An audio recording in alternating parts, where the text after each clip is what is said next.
ولی کے پہچاننے کے لیے کرامت شرط نہیں ہے، کرامت ایک ذریعہ ہے، ضروری نہیں ہے۔ کتنے اولیاء ہیں جن کی کرامات ہمارے تک نہیں پہنچی لیکن وہ اللہ کے ولی ہیں۔ سب سے بڑے ولی اس امت کے صحابہ تھے، ان میں سے کتنے کی کرامات ہمارے پاس پہنچی ہیں لیکن ہم انہیں اللہ کا ولی مانتے ہیں۔ تو یہ کوئی شرط نہیں ہے، شرط ایمان اور تقوی ہے، اور باقی احادیث میں مختلف ان کی علامتیں بتائی گئی ہیں۔ الذین اذا رأوا ذکر اللہ، ایمان اور تقوی سے متصف بندگان خدا کی ایک علامت یہ ہے جب تم ان کی صحبت میں بیٹھو تمہیں خدا یاد آ جائے، اللہ کی یاد آنے لگے۔ تو کرامت معیار ولایت نہیں ہے اور شرط ولایت بھی نہیں ہے۔ تھوک کے حساب سے مارکیٹ میں بہت سارے لوگوں کی جعلی کرامات موجود ہیں، تو اولیاء کے لیے ہم عقیدت اور محبت کے جذبات رکھتے ہیں تو پھر مارکیٹ میں 2 نمبر بھی اس کا آئے گا۔ اور ہمیں پتہ ہے غذائی اجناس سے لے کر کے ادویات تک اور دیگر ضروریات زندگی تک کہ اصل کیا ہے اور نقل کیا ہے، تو ہمیں اس میں بھی غور و فکر کرنا چاہیے کہ اصل کیا ہے اور نقل کیا ہے، نہ یہ کہ ہم چند بدطینت لوگوں کی وجہ سے حقیقت کا انکار کر دیں۔ تو آج بھی کچھ لوگ ہیں جو کہتے ہیں جی چھوڑو، ہم نہیں مانتے کرامتوں شرامتوں کو، اس طرح کے لفظ بولتے ہیں، جبکہ کرامت کا من حیث الکرامت انکار کفر ہے۔ اگر کوئی کہے میں کرامت کو ہی نہیں مانتا تو یہ کفر ہے۔ وہ کرامتیں جن کا بیان قرآن مجید میں موجود ہے، جس طرح آصف بن برخیہ کا تخت بلقیس لانا، حضرت مریم سلام اللہ علیہا کے حجرے میں بے موسم پھلوں کا آنا، اصحاب کہف کا 300 سے زائد سال کا عرصہ سوئے رہنا کھائے پیے بغیر، اور رب ان کی کروٹیں بھی بدلتا رہا، یہ قرآن میں مذکور ہے۔ تو اس کا انکار بھی کفر ہے، قرآن کا انکار لازم آتا ہے۔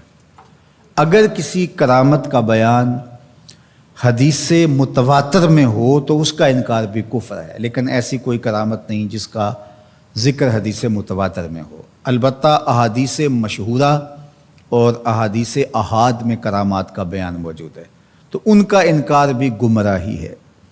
جس طرح وہ 3 لوگ جو غار میں پھنس گئے تھے، انہوں نے پھر دعائیں کی اور پتھر ہٹا۔ جریج کا واقعہ موجود ہے، صحابہ کی کرامات موجود ہیں، حضرت عمر کے رکے سے دریائے نیل کا چلنا، اس طرح جو مسلمہ بزرگ ہیں ان کی کرامات کا انکار کرنا محرومی ہے۔ لیکن یہ بات بھی ذہن میں رکھے کہ کرامت اللہ کی طرف سے بندے کو دی جانے والی ایک عزت ہے، لیکن ولی کی زندگی کا مقصود رضائے الہی کی طلب ہے، کرامتوں کی طلب نہیں۔ لیکن عمومی طور پہ ہمارے اسٹیجوں کے اوپر اولیاء کے حوالے سے جو بات کی جاتی ہے، بس آپ سننے کے لیے بیٹھے ہیں اور خطیب صاحب نے کان پہ ہاتھ دھرا اور 2-4 کرامتیں سنائی اور چلے گئے، معیار بتایا ہی نہ، جس کے نتیجے کے اندر بہت سارے عوام اس سے غافل ہوتے ہیں۔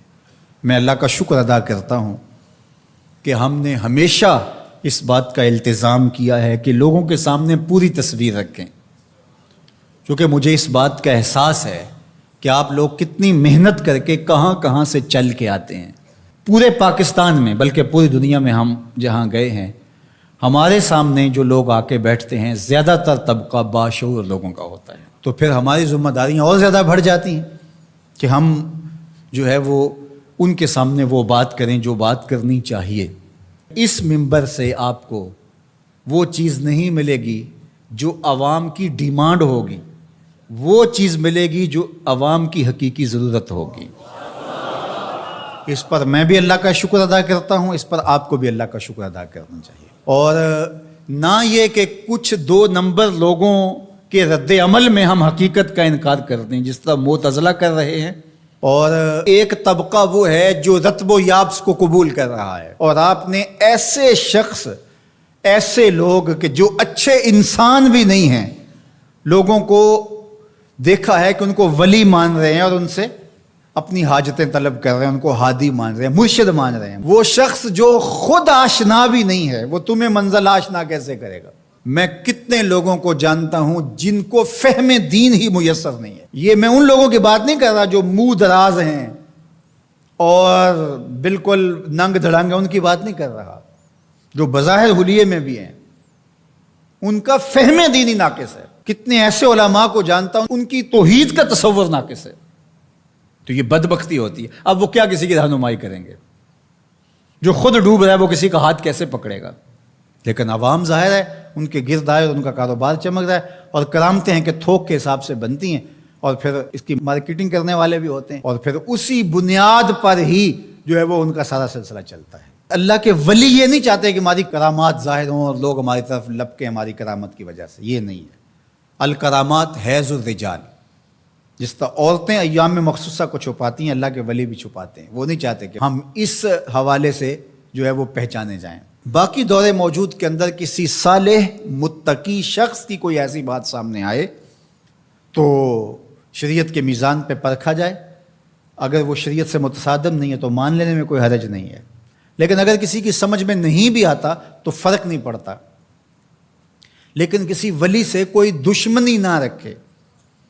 جو کسی ولی سے دشمنی رکھے تو اللہ فرماتا اس کا میرے ساتھ اعلان جنگ ہے، تو وہ پھر شخص محروم کر دیا جاتا ہے.